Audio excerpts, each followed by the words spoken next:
श्री रामचंद्राय।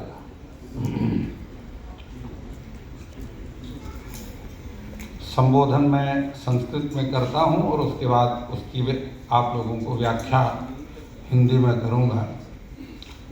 अस्मिन् ज्योतिष सम्मेलने विराजमानाः विद्वांसाः विदुषश्च। इस ज्योतिष सम्मेलन में विराजमान विद्वान और विदुषी वैदिक विद्यायाः समाराधकाः गुरुवः, वैदिक विद्या के नित्य आराधना करने वाले श्रेष्ठ जन, सम्मेलनस्य संयोजकाः, जिन्होंने सम्मेलन का आयोजन किया, अस्यां सभायां समुपस्थिताः जिज्ञासवश्च।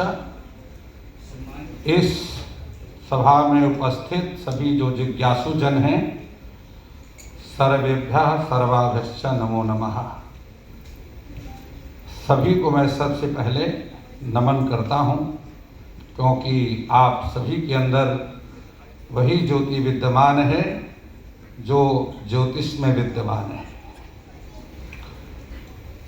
देखिए, इस सभा में मैं आया, उसका हेतु हमारे अत्यंत आदरणीय माननीय श्री अनिल वत्स जी को मैं बहुत हार्दिक नमन करता हूँ, अभिनंदन करता हूँ, जिनके माध्यम से, जिनके कारण मैं इस सभा में आप सभी के बीच में आया। ज्योतिष की बहुत सारी चर्चाएं मैं सुन रहा हूँ और मनन कर रहा हूँ, उसमें से सार को ग्रहण कर रहा हूँ। आज जी.डी. वशिष्ठ जी के साथ मेरी मुलाकात हुई, इसका श्रेय मैं अनिल वत्स जी को देता हूँ। बहुत दिनों से इनके बारे में मैंने सुना था और देखता भी था, और आज आमने सामने मुलाकात हुई। अक्षय शर्मा जी ने बहुत सुंदर जो है, गर्भ में पल रहे जीव को आप कैसे समझेंगे कि वह पुत्र है या कन्या है। ये नखैर्युक्तम गर्भिणी नामधेयम तिथि संयुक्तम एक एक चहीनः है। सभी नाखूनों की संख्या को जोड़ दीजिए, नखैर्युक्तम, और उसमें गर्भिणी स्त्री का नाम जोड़ दीजिए। नखैर्युक्तम गर्भिणी नामधेयम तिथि संयुक्तम एक एक चहीनः, और उसमें तिथि को जोड़ करके एक घटा दीजिए, और उसके बाद उसमें 12 महीने का भाग दे दीजिए। जो से समय कुमारी विषमे कुमारा, यदि उसमें सम संख्या आ जाए तो वह पुत्री है, और विषम संख्या आ जाए तो पुत्र है। ऐसा पुत्र है या कन्या का नाम ज्योतिष में एक्सरे जो आज विज्ञान में सामने आप लोगों के आ रहे हैं, उसका वर्णन ज्योतिष में किया गया है।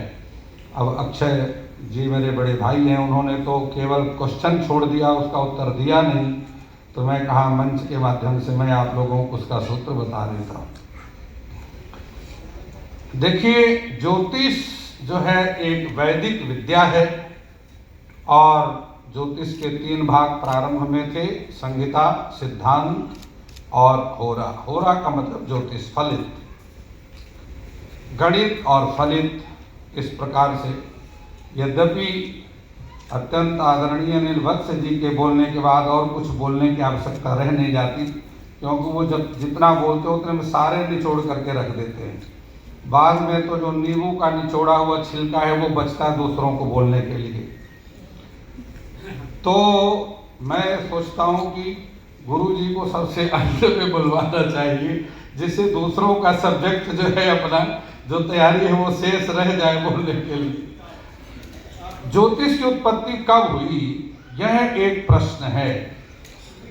मुंडे मुंडे मतिर्भिन्ना, बहुत सारे विद्वान लोग कहते हैं कि जो ज्योतिष विद्या है वो, इसकी उत्पत्ति ऋग्वेद काल में हुई, और कुछ विद्वान लोग ऐसा कहते हैं कि जितना प्राचीन मनुष्य है उतना ही प्राचीन जो है ज्योतिष विद्या है।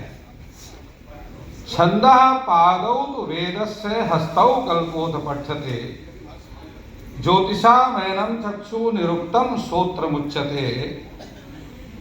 देखिए, जो हमारे छंद हैं यह वेद के चरण हैं। छंदः पादौ तु वेदस्य, और हाथ जो है हस्तौ कल्पोथ पठ्यते। ज्योतिष को वेद का नेत्र बतलाया है और ऐसा लिखा है कि ब्रह्मा जी ने वेदों से लेकर के ज्योतिष का निष्पादन किया। जिस प्रकार मैं आपको बता रहा था कि दूरे ही सुत्वा भवदीय कीर्तिम करणो च तृप्तौ नहीं चक्षुमीने, आज तक मैंने वशिष्ठ जी का नाम दूर से सुनता था। दूरे ही सुत्वा भवदीय, आपकी जो कीर्ति है उसको मैं दूर से सुनता था। भवदीय कीर्तिम, और कानों से जो है मुझे अच्छा भी लगता था आपकी कीर्ति को सुन करके। तयोर विवादम परिहर तो कामा, आज आपसे मुझे बात करने का अवसर मिला, ये समझता हूं कोई ग्रह अनुकूल है। देखिए, केंद्र त्रिकोण नेतारो ग्रह शुभ फल प्रदा, पतयस त्रिषडायानाम यदि पाप फल प्रदा। वत्स जी ने त्रिषडाय शब्द का प्रयोग किया है और उसके बारे में उन्होंने उपचय भावों का वर्णन किया। प्रत्यक्षम ज्योतिषम शास्त्रम चंद्रार्को यत्र साक्षिणा। ज्योतिष शास्त्र जो है यह प्रत्यक्ष विज्ञान है और जिसके साक्षी स्वयं चंद्रमा और सूर्य है। अब इसमें मैं आप सभी का ध्यान, क्योंकि आप सभी यहाँ विद्वान और जिज्ञासु लोग बैठे हैं, तो सभी का ध्यान मैं सारावली की तरफ ले जाना चाहता हूं। उपचय भावों के अतिरिक्त जो अनुपचय भाव भी होते हैं, जो उपचय से बचे हुए भाव हैं वो अनुपचय भाव है। अब प्रत्यक्ष ज्योतिष किस प्रकार से है कि ग्रहों का संबंध नक्षत्र और राशियों के साथ में है और वही राशि नक्षत्रों से ही राशियों का निर्माण होता है। एक नक्षत्र, एक राशि के जो 9 चरण हैं